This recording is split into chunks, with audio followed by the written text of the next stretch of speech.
Welcome into another episode of the Viva Albertos podcast. I am your host, Jake Wood. As always, I am joined by site writers Gabe Simons and Scott Plaza.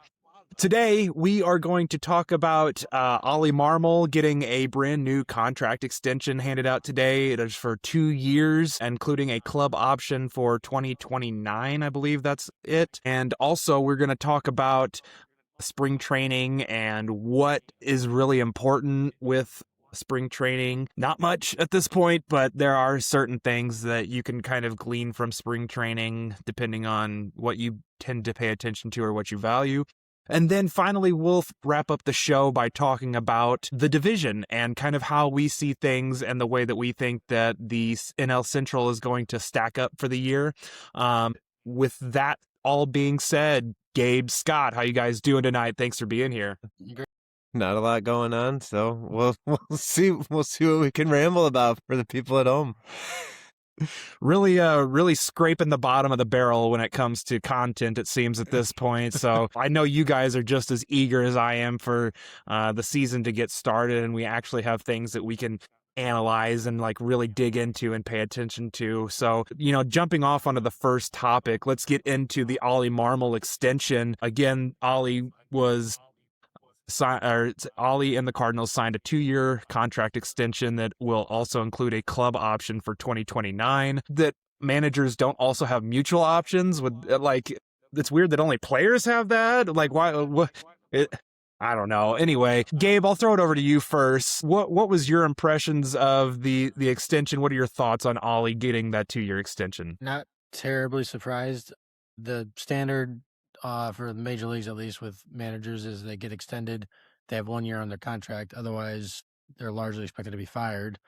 And no signs really pointed to him losing his job in the immediate future, at least. He seems really good with the media. Players seem to like him. A lot of them showed up to his press conference, which I thought was kind of fun. I mean, I don't know how forced that was, but all the important names were there. Mason Wynn was there. He might be the only important name to be there for me, but he was there. He's the team leader at this point, I think, almost. But yeah, no, I'm not surprised.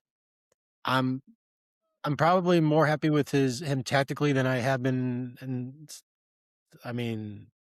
my memory for a while. Like, I want to say Tony La Russa, but he was pretty old school at the time. I don't know if I would really like him tactically nowadays. But yeah, no, I think he's better than Schilt was tactically. I think he's better than Charlie Matheny. I don't want to low bar. He's right. I mean, honestly. But so that's what we could see. At least it seems like he's doing what he's expected to do, and it would be kind of weird to bring in a new manager at this point. I know there's an argument that you want to fire him because he's unpopular, which I don't know how unpopular he is, but with fans, I don't know how unpopular he is, but as soon as the new manager starts losing, they become unpopular. Like, manager's the first punching bag of a fan base, so I don't think that's a reason to let go of a manager.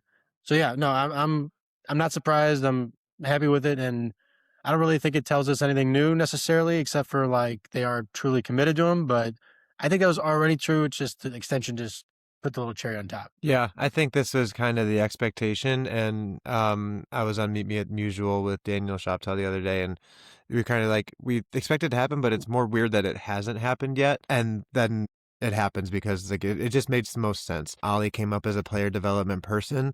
What better person to lead the player development of a rebuild than somebody who's been there? I know some people are like, well, it's stale. He hasn't been successful with it. But what point is it to bring somebody in new to just... I compared it to Rick Renteria with both Chicago teams going through the rebuild. Bring him in just so that he doesn't have a future besides this. Bring him in. He knows that he's not expected to win. As soon as they get good, replace him. I don't think that's what they want to do with Marmol. He's been there forever. And I kind of said, if he works out to where at the end of 2028, assuming there is baseball at some point in those next 2 years, well, then he's got the track record of success with those players that are there.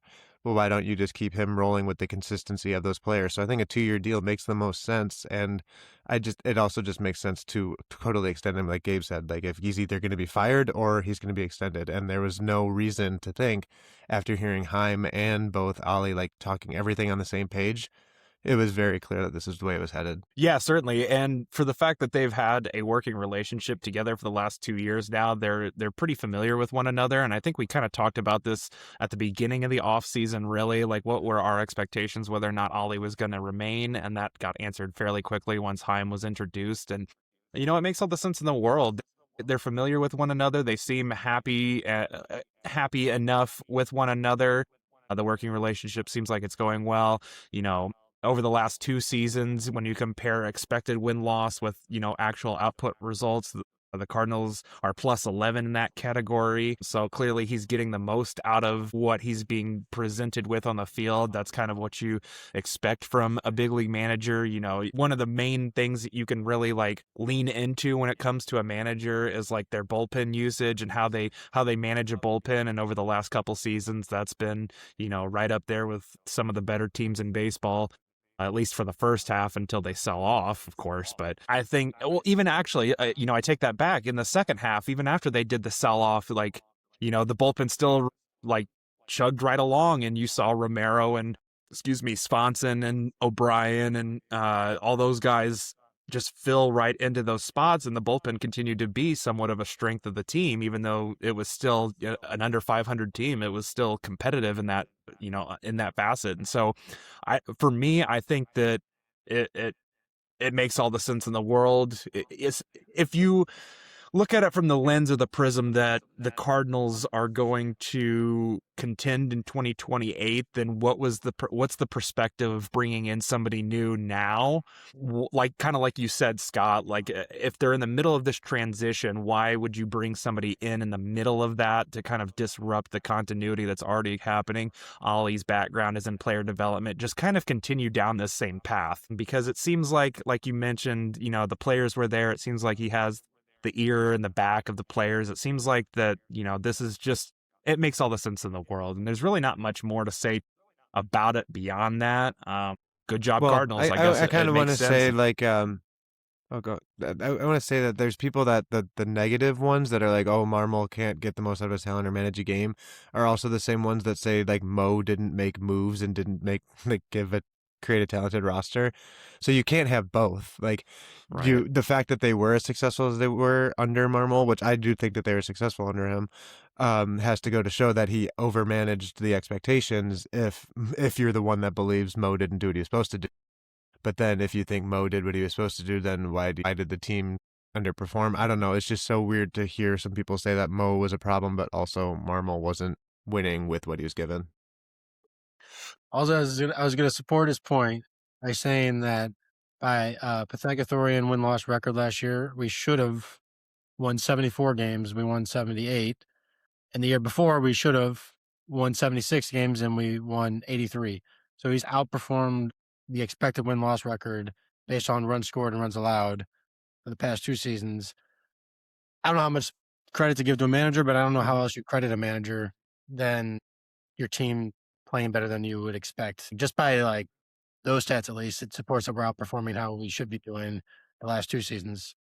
Hopefully that continues. Yeah, that was kind of the point that I had made beforehand about the expected win-loss. And then I remembered the point that I was going to make specifically to the Eric Fetty, Michael McGreevy situation that Scott had talked about.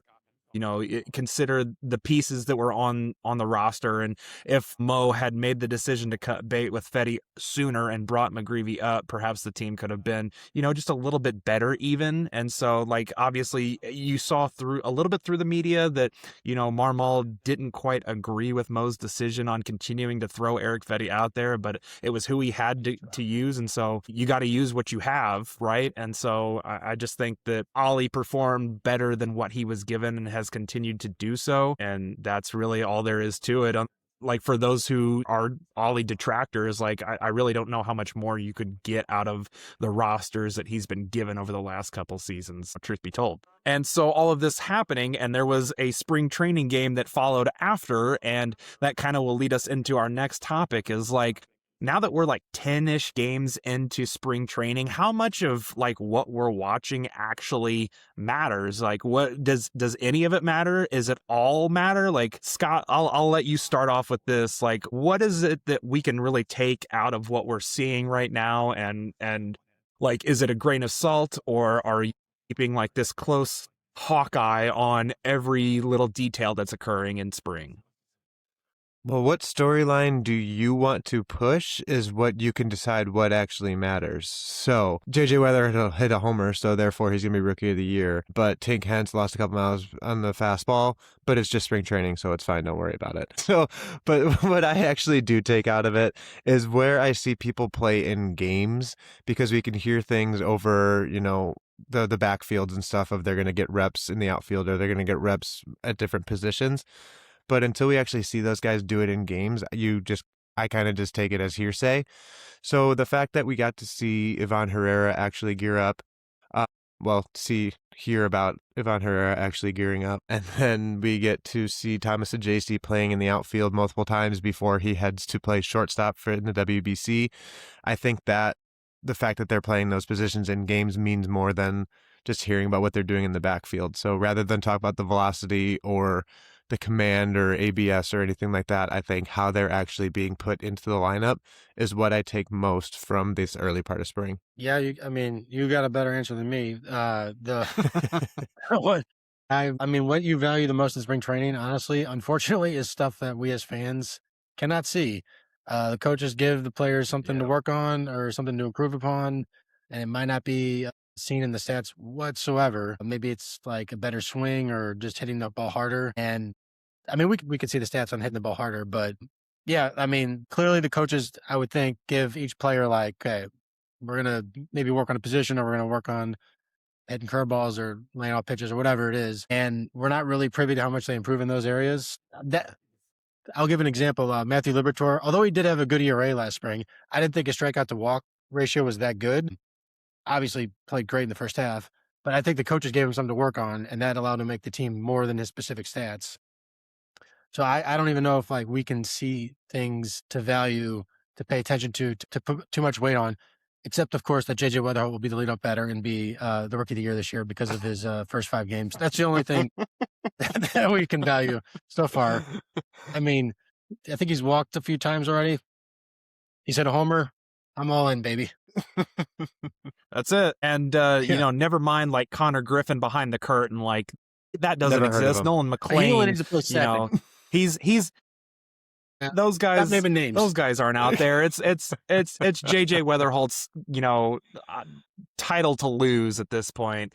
No, I think you guys both make really good points, and I think that like if you want to like pay attention to something, not necessarily like make it be a be all end all, but like you kind of referenced a little bit, if a guy's got like a higher some of the StatCast data, if there's some higher exit velocities coming off his bat, that's something that you can kind of pay attention to and look at a little bit, not necessarily like take that as gospel, but it can be something that you can glean something out of, perhaps. If the bat speed is up a little bit, if, pitches are coming out of the hand a little bit faster, a little bit slower. Sorry, Tink Hence. That's like something to pay attention to, but it's not necessarily something that you put all of your eggs in that basket necessarily. It's just, you put a little pin in it. I do want to talk about Reynel Rodriguez for just a second. He had that, like, what was it, like 107 mile an hour double down the line, and everyone started losing their mind online and like proclaiming that this is the next great talent, that this is the next guy that's gonna, take the Cardinals to the promised land or whatever. And it's like, whoa, let's tap the brakes just a little bit here and recognize that this kid is still 18, 19 years old and he's not played above high A. Let's slow down just a little bit.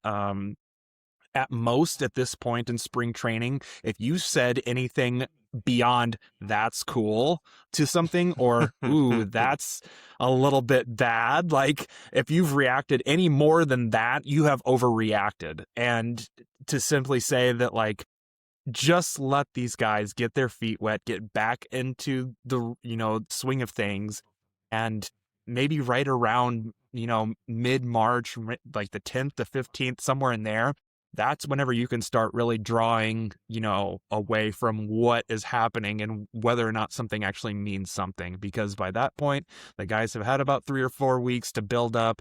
They're in game shape. Well, they're already in game shape. They come into spring game shape, but they're built up enough to where you can really take from what you're seeing at that point. But until then, just be freaking happy that baseball is on whatever service that you're getting it from, whether it be the 2 or 3 games of MLB.TV we'll get this spring, or, listening to it on the radio. It's just great to have baseball back in our lives again, and enjoying that. And like, that's all I'm really taking out of it right now is, man, it's just great to have baseball back on. And I know that we're supposed to be a show and a website that, centered around like numbers and the analysis of things, but at this point there's really nothing to glean from any of it that we have like actual access to. So until that point comes where we can like draw something out of something, just enjoy that baseball is back. And like, you brought up something about the WBC being or Thomas and JC leaving for the WBC, and that's exciting. That's something to watch. Like, that's baseball that's back. At this point, I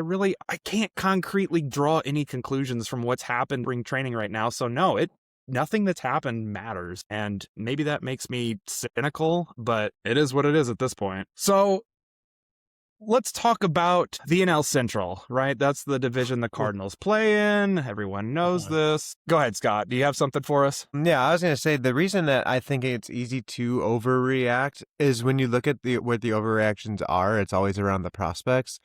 Because we hear all offseason, like, those are the guys we hear the most about in the news cycles of, top 30s and top 100s and who's coming in and on, like, all the new names and stuff like that. Then spring training comes and we finally get to see them.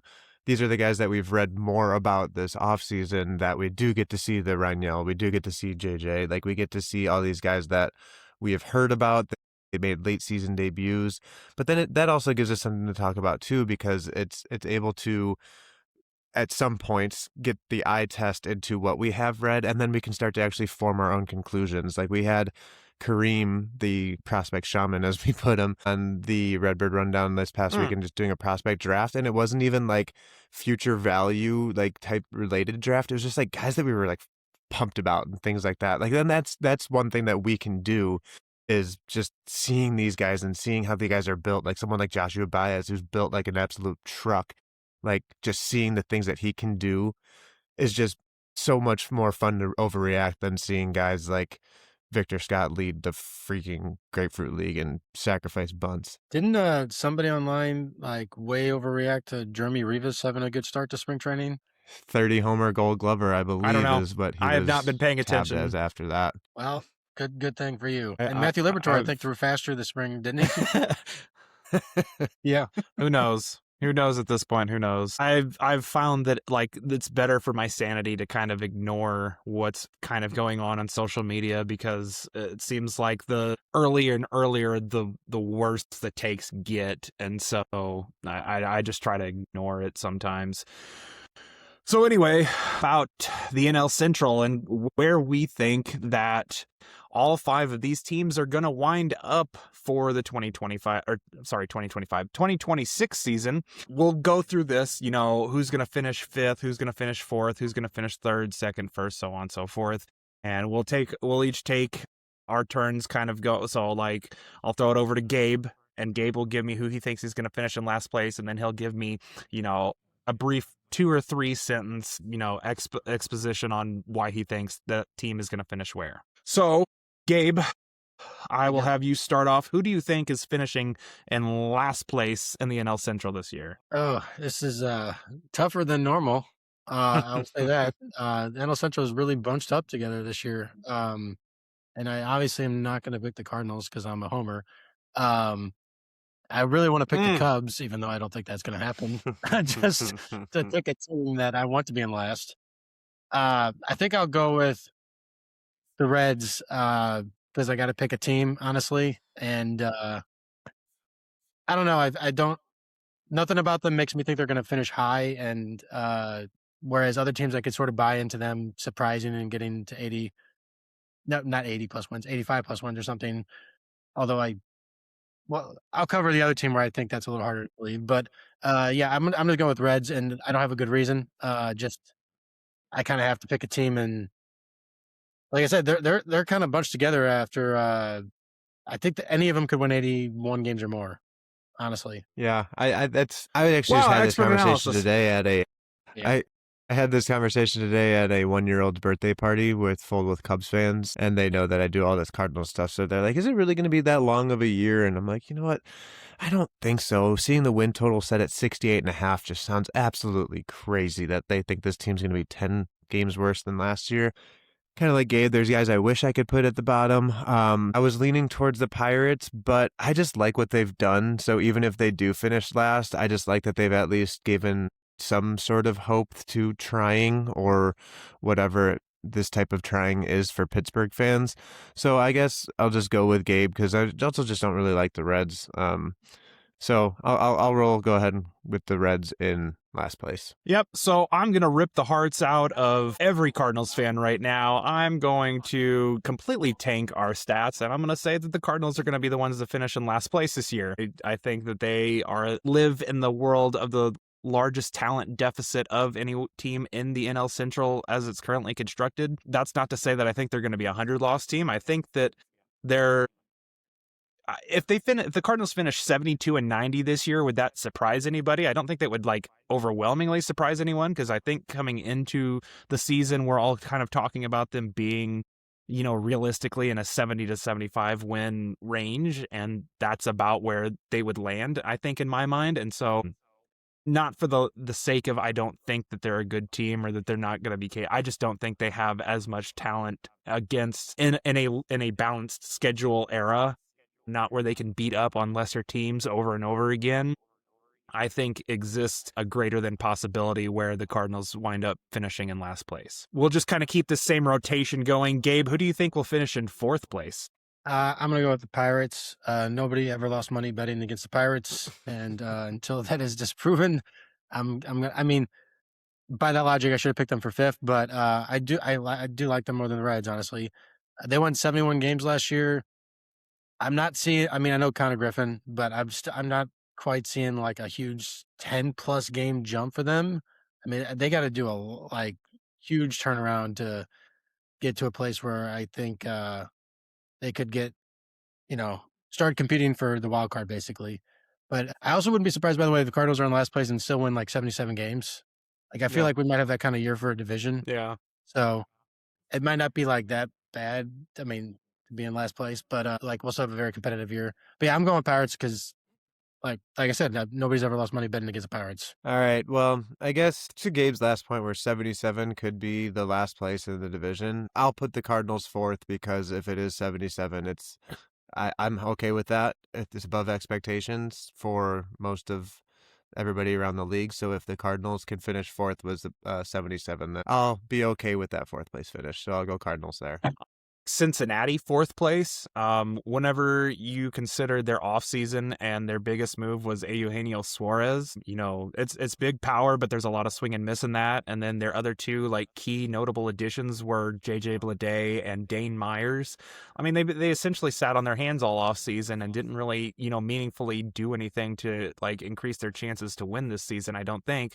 While you do have to give a hat tip and credence to Terry Francona behind the bench there. Again, how much influence do managers really have in a game? Probably not that much. Can Ellie De La Cruz take a big step forward this year and, ascend to what he probably can be eventually? That's a big question mark. I like Hunter Green. I like Chase Burns. I like their rotation. I like Andrew Abbott, Nick Lodolo. You go down the list, they got some good arms, but can they all stay healthy this year? That's a big question mark that is on my mind. And typically guys who throw harder don't typically avoid injury better than guys who don't. So outside of Brady Singer, who can you realistically comfortably pencil in for a full season's workload in that rotation? It's you can't really. And so, and then their bullpen just doesn't amaze me all that much. They have some interesting arms down there, but I just don't think they have enough to be the ones that will be on the top of the mountain once the end of the season, rolls around. And they did just enough last season after the Mets essentially were drowning and snuck in just to be, the piñata for the Dodgers, who got ready for the Phillies. So I don't know. I still don't buy into the Reds, but I think they might have just a little bit more talent than the Cardinals do at the major league level currently. Gabe, your third place team. The most I can do for the Cardinals is put them in third. I can't be more of a homer than that, unfortunately. In my Reasoning for putting them in third, honestly, is just I think their win total will be what third place usually is. So hopefully a couple teams just really disappoint, which as we experienced in 2023 is perfectly capable of happening to some team, or two teams really. But yeah, no, I think third place they're going to be under. Well, they might get 81 wins, but I think they're probably going to be slightly under it. And yeah, I'm like I said, this is a full homer pick. I will admit that. And I'm happy to average out the everybody ranking to needs fourth one. place. I'm happy to average out the ranking to fourth place in the division, honestly. I'll go. This is where I will go Pirates, but I'm going to say that the top three teams are separated by about 4 or 5 games. So the third place team, if they do finish 82, I don't think there is a 90-win team in this division, partially because I don't think that the depth of talent is that crazy spread from top to bottom, but also they're just going to beat up on each other however many times they play each other now, 15 times or whatever the number is. They're going to beat up on each other. 13? I don't think anybody's going to power through the division 13 times now. So I don't think anybody's going to power through the division. I think there's a very real chance that all 5 teams are near 500 against each other. So I think it'll be a battle to the end. And none of the rotations in the Central are super terrifying. Of course, the Pirates are good. I think the Pirates have the best in the division. And then you look at the others, it's really nothing spectacular, and it might just take that the Pirates are just going to get their offense hot at the right time, that a third place finish could just be possibly even underachieving. I don't know. The Pirates in third, I think, would be fun in a year where the Cardinals might not be that fun. Yeah, so this is probably fool's errand because you bet against them every single year and they don't wind up being nearly as bad as you. Actually, they wind up being quite better than they were the year before. I'm going to put Milwaukee in third place this year. I think the loss of Freddie Peralta will be significant. I do think that, you take away Caleb Durbin and you take away Isaac Collins, who were both, sneakily like big contributors to what they were able to do last season. I don't think that they're like the be-all end all for that team, because obviously you look at it and they still have Christian Yelich, Jackson Churio, William Contreras. You expect Andrew Vaughn to have a big breakout, Bryce Terang. Like, they got some dudes that can play some ball out there, and they play the game the right way. And Pat Murphy gets the absolute best out of those teams. But Brandon Woodruff coming back for his first full season back from a shoulder surgery, and you kind of wonder what he has left in the tank. He's still a great pitcher, and he took that qualifying offer. But then you look at Mizorowski, who had kind of an up and down back end of their bullpen, or solid like flamethrower type guys who are good modern baseball pitchers. But how long can the fairy dust truly last on these guys for them to continue to be better than absolutely anyone can ever expect? So I think this might finally be the season where they take a little bit of a step back. Not that they're necessarily bad, but I don't see them being, best records in the National League, top of the division this year. Gabe, I'll throw it over to you. Who finishes second in the division this year? Well, there is no way I will pick the Cubs for first, so I'm going with the Cubs for second. I actually kind of wish I was more bold and pick them to collapse. I do not trust the rotation whatsoever, honestly. Matthew Boyd, I mean, how long is he going to stay?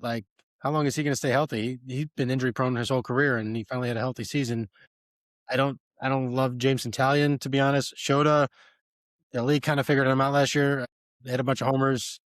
Edward Cabrera, his stuff has never translated into actual results as much as you'd like, even though he's a decent pitcher. I mean, that rotation has the potential to really collapse their team a little bit, and they're getting older, and I don't know. I think the magic might wear off at some point. Hopefully, and they lost Kyle Tucker. I mean, that's a huge loss, and they replaced him with Bregman, who seems to be declining. Honestly, I don't think that's a good replacement. So yeah, I'm going with Cubs second place, and I would not be surprised if they are as low as fourth. Honestly, because their rotation would scare me if I were a fan. I pretty much want to copy paste the majority of that, because that's exactly what I was looking at. Like, when they have Matthew Boyd projected to be your best pitcher by measure of WAR, that could go terribly very fast. Like, even when they got the deal done for like $15 million or whatever, I was like, really, for Matthew Boyd? And it ended up working out last year, but yeah, and then you kind of look at their lineup. So I trust their offense more than the Brewers' offense, but that pitching is just has that potential to really blow up, where I think that could be their downfall as well. But their lineup, I'm looking at it right now, 32, 32, 32, 32, 32, 29, like 29. They're older, obviously, when you look at it, to where they're either at the end of whatever this, if they want to call this a dynasty window run, whatever they want to call it, where the Brewers took it from them anyway. It's probably going to be coming to an end here pretty quick, because then the pitching rotation, 35, 33, 34, and then they're supposed to have these up and coming pitchers, but man, I don't know.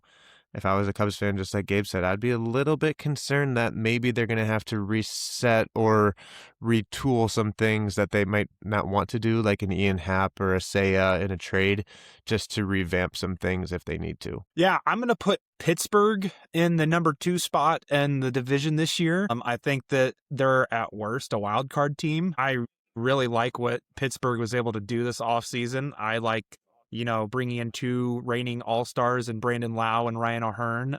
Former All-Star Marcelo Zuna at DH, I think, still has enough left in the tank that he will be a net benefit to them in that role.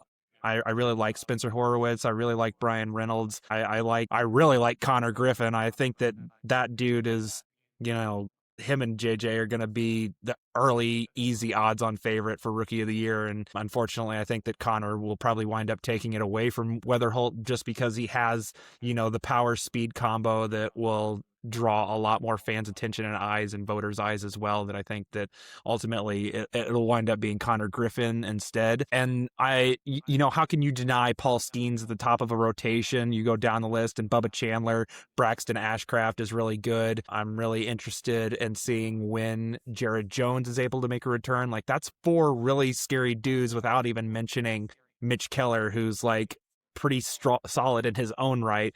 And, look at the back of the bullpen with Dennis Santana and Gregory Soto, and then Mason Montgomery, who they also got in that deal for Brandon Lau, is a dude that I thought the Cardinals should have targeted this offseason as like a building block for the back end of the bullpen. I know that, Gabe, we kind of had that discussion about, do you really, acquire relievers to build around?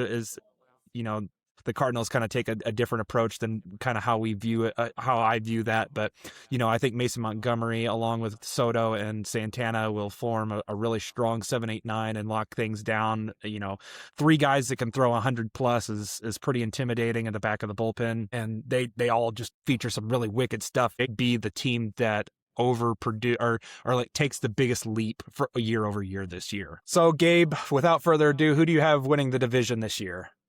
I mean, right now the Brewers have the devil magic, and until they lose it, I'm forced to pick them for first place, and I'll probably continue to do so if they keep getting first place. It looks like they don't have a good plan at third base. I'm noticing now. Luis Rengifo is their starting third baseman, and I don't see an alternative option if he doesn't work out. David Hamilton, somehow that'll work out for them. I don't know how. We'll find out. But they're starting. I like their starting pitching options after their trade. They got Sprout, Woodruff, Mizorowski, Priester, Patrick, Logan Henderson, Kyle Harrison. I really like them picking up him. They got a decent amount of depth. I think they'll make it work. They usually do pitching and defense, so I think they'll continue to do so. I'm curious to see who will the surprise trade for to get the new third baseman like they did with Andrew Vaughn. That'll be exciting to find out. So I'm going to go with the Brewers for first place. Yeah, I'll go with them, but I don't have confidence in it. I don't have really confidence in any order of this 5 at this point. I couldn't really be surprised if anybody were to take the division, I feel like, at this point. So I go with Brewers, but check back with me next week, and when I think about it a little bit more, then I'll just change it to whoever I'm feeling like that day. Makes the most sense. I think it's Chicago, unfortunately, and I hate it. I want to douse myself in gasoline and light a match. I feel just absolutely disgusted with myself picking Chicago, but on paper, they make the most sense to me. I think they have the best up-the-middle defense in baseball between Swanson, Horner, and PCA, and like that matters whenever you have a lot of pitch-to-contact level pitchers. Like you referenced Matthew Boyd. Don't forget about Cade Horton having that really strong second half last year. I think that, that's an up-and-comer in their rotation. They'll get Justin Steele back at some point this year. I think that matters in their rotation as well. Shota Imanaga is whatever. Matthew Boyd again. Can he repeat it? That's a big question mark. I don't know that he'll necessarily be as good as he was last year, but can he be something? I agree with your sentiment. I don't think that Jamison Tyone is all that great, but again, when you have a really strong up the middle defense like the Cubs do, you can kind of get away with, average-ish type stuff. And then you look around the corners and you have Michael Bush, Alex Bregman, Ian Happ, and Seiya Suzuki in your corners. And they also picked up Michael Conforto on a minor league deal. And I wrote the story earlier this offseason about Conforto having the largest disparity between WOBA and ex-WOBA last year. And I think that he was more unlucky than his numbers give him credit for. And so I think that he's going to bounce back and regress in a positive way this year, and especially playing those games in Chicago that, tend to favor left-handed hitters a little bit more. Like we've seen like Kyle Tucker, like PCA, like Kyle Schwarber over the past. I think that there is a chance that Conforto can find a level of success again in Chicago, unfortunately. And I hate it, and it's awful, and it's the worst, and I hate it. And, the back of the bullpen, they have Daniel Palencia, flamethrower. We saw it in the playoffs. Electric stuff. It's really good. They brought in Phil Maton, Hunter Harvey, Hobie Milner, like all these little veteran lottery ticket pieces that, individually all offer different looks and unique release points and traits and stuff like that. And you can kind of start to see how Craig Counsell can kind of put his fingerprints all over that type of bullpen. And you see the pathway to how they get to being at the top of the division. And once again, I can't say it enough how much I hate it, and it's gross, and I want them to lose as many games as possible, but it's probably not going to happen because they built that really well, and I hate them. So go ahead, Gabe. I was going to say, this is a family-friendly program, but I'm giving you the middle finger underneath the computer. For the Cubs. I want to, for sure. I hate myself for saying it, but I have to be honest I will always be honest with you, the listener out there, as much as it, makes me become the vitriol of our own fan base. I have to tell you the truth and tell you what I think. So that way, that I'm just giving you my honest thoughts as much as I hate them. I'll lie. It's fine. I'll lie. Yeah, no, everyone will like Gabe. I'll make you guys look better. That's my role. That's my responsibility.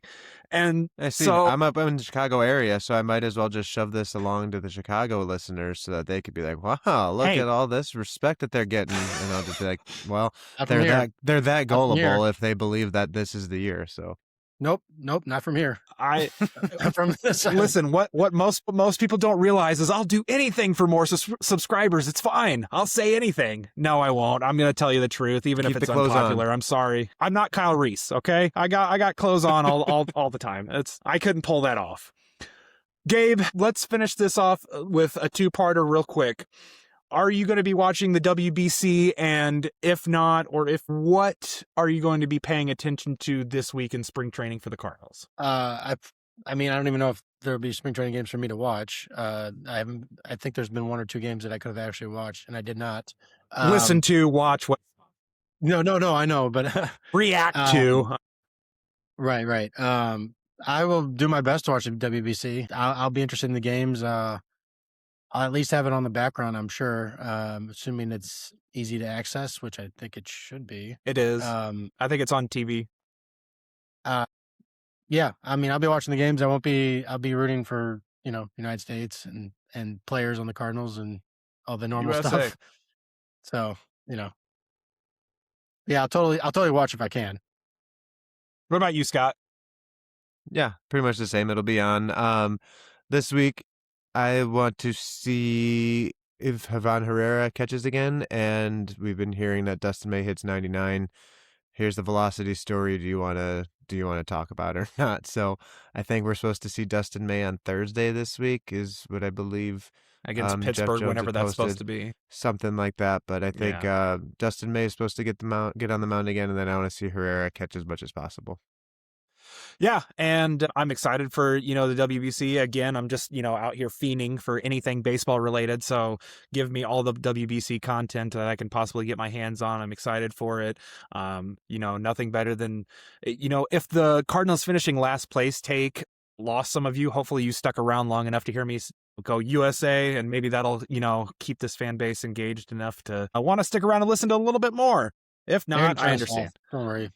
Yeah, it's fine. I'm talking to nobody at this point. And then I think that I'm eager to see what JJ Weatherholt does this week as he's built off of what he did last. So like, as the progression starts to ramp up, we're starting to see hitters start to catch up to the pitchers. I'm eager to. I think I'm anxious. This is going to be the next step in that, like solidifying his spot on the opening day roster. And I think that he's going to have one of those really exciting weeks that's going to get a lot of fans' hopes up that we're going to hear about all the rest of spring training. So I think that's kind of where I'm at.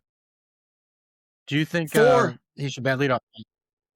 I still think that he should. Do you think he should bat leadoff for the Cardinals this season? I do.